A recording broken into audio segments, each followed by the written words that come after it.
Ladies and gentlemen, welcome back to the SeanBonJoviii show. My name is SeanBonJoviii. Let's get started and let's watch some Draft League videos. A lot easier for him to get these KOs.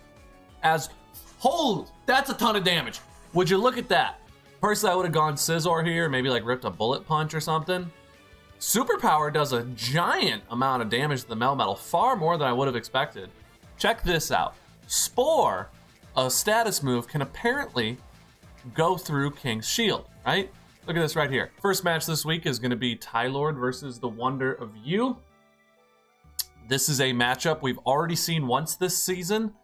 They played in the weekly or the seasonal cross division match where you play your equal in the other division. So first place plays first place, last place plays last place. I think at the time these two were both first or second place in their divisions.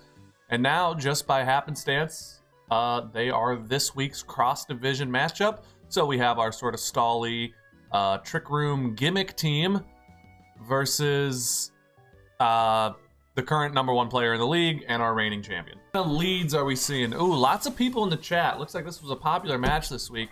You get turn 1 Swords Dance versus an unaware Clodsire. Gets the taunt down, preventing any further spikes from going up, but that Earthquake doing significant damage to the Drapion. The knockoff comes out, chunking the Clodsire. But it looks like Drapion is going to be able to win this matchup, and the Wonder of You knows it, switches into the Mienshao, who gets one-shotted, is unable to trigger its Regenerator, since obviously it's fainted to try and come back. Looks like it might be an early sweep.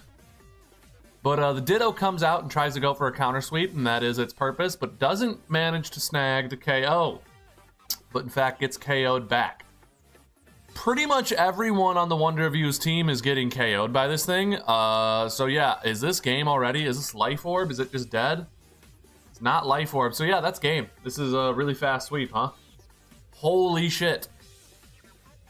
I mean, this is in the conversation for fastest sweeps of all time in the league. Houndstone has nothing it can do versus a Regigigas. Looks like it might be choice locked of some sort. I think what the fastest sweep of all time in the league was 11 turns set by me. This is really bad. I mean, he's got some body presses. He's able to slow it down a little bit, but that is a disgusting 6-0 to end the game. That was lightning fast. This game is me, obviously, SeanBonJoviii versus Dugio, and I thought it was an interesting one to watch. Dugio immediately rips a Hypnosis that lands right at the beginning, and I feel like I'm immediately on my back foot, and Dugio's kind of driving at the start of this match. He gets the sleep down, he gets his substitute up, he even gets a nasty plot off here, but last second I decided to make this a defensive Moltres and put U-turn on it, which sets me up perfectly, allowing me to U-turn and break the substitute while going into my Choice Scarf Breloom, which was speed creeped to beat Darkrai by 1. So, yep. All of my Pokemon are speed creeped to Darkrai, which is pretty much valueless now that Darkrai is dead, but it is a little fun fact. So I get the close combat, and we immediately see Annihilate, and I felt like my Moltres was a decent answer to it. The Dark Flying type is pretty good versus a Fighting Ghost type. But it immediately gets a huge chunk. The Ice Punch was a good call, right? So he probably ran the Ice Punch for what I'm predicting it was probably for Landorus T originally. You know, the quad effectiveness it's nice because it's quad effective versus Landorus, and Landorus likes to come in versus the Annihilate because of the Intimidate. So that's why I'm guessing the Ice Punch was there, but it also manages to catch Moltres perfectly. And we see the critical hit drops me low enough to trigger my Berserk, and at this point, I didn't like that hurt me so badly, but I kind of felt good about the fact that it triggered my Berserk, and so I'm feeling confident that this attack is going to be able to KO the Annihilate. Until the second Ice Punch comes out, doesn't kill because of, it doesn't crit this time, but it does manage to get the freeze and effectively KO the Moltres. So Moltres was useless this game. It was my intended Annihilate answer, and I'm just at this point, I'm struggling, not sure how I'm going to beat the Annihilate. So I go back into my Scarf Breloom and just put it to sleep before it's any more of a problem for my team. At that point, I decide my Iron Moth is going to be super good in this game, and I need to get it alive somehow. I think maybe we could just both sleep away our sleep turns together, and I'll just rip a Choice Specs Overheat and Oko the Annihilate, is my thought.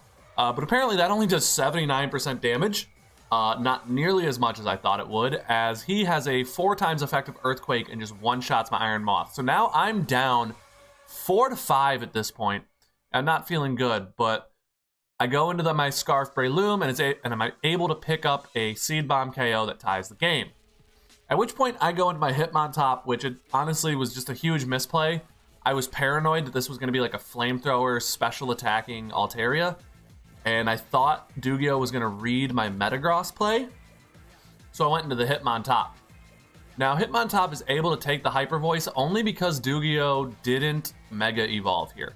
Had Dugio Mega Evolved and hit me with that Hyper Voice, that would have been probably a KO on Hitmontop, because it's not Assault Vest Hitmontop.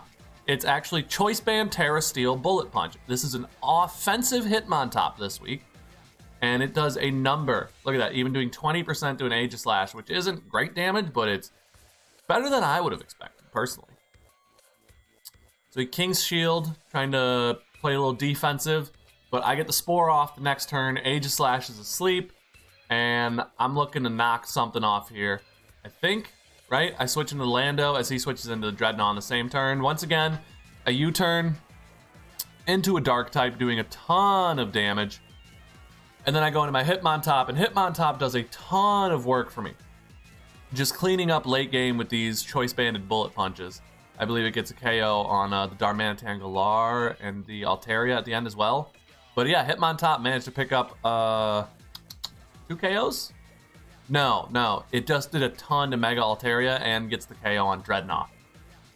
So there's a little interesting matchup right here that just happened on screen while I was talking. Check this out. Spore, a status move, can apparently go through King's Shield, right? Look at this right here. He King's Shields, I click Spore, he goes to bed. I guess King's Shield only protects from attacks, because if he had a regular protect, it would have prevented my Spore. But because it was King's Shield, he still went to sleep. I actually didn't know about that interaction until this game. More bullet punches chipping the Aegislash. It looks like I'm just trying to give away my Hitmontop. No, I see what I was doing. I was just getting chip while I could, expecting him to sleep, and then trying to switch on the turn that he wakes up. That's what I did there. And then a Seed Bomb doing 40% to Aegislash is honestly far more than I ever expected it to. So I sack the Breloom here. Part of me considered going into Hitmontop or Metagross here and trying to just like start bullet punching and maybe saving the Breloom. But I don't know, it just felt like the safer play to let him take my Breloom and go into my 2 priority bullet punchers and just shred the Altaria and the Darmanitan for free without really making a risky play.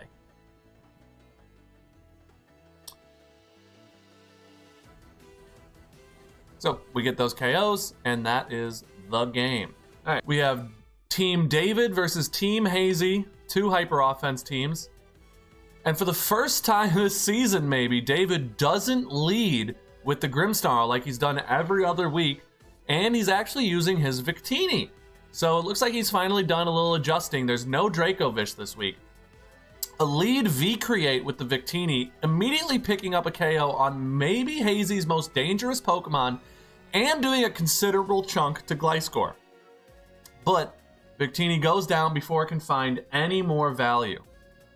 As the Grimmsnarl now comes out, gets the taunt down, prevents the Toxic, but giving Gliscor time to heal. But instead of taking those turns to heal, he switches out, not getting that Toxic Orb time. T-Tar comes out Rock Blasting. I actually agree with the choice of Rock Blast. I think it's maybe the best rock move on T-Tar, just because so many rock moves suck. Like, his other options are Stone Edge and Rock Slide, and they kind of suck. So he's trying to taunt the T-Tar, but T-Tar is a Dark type, meaning it's immune to the Prankster taunt.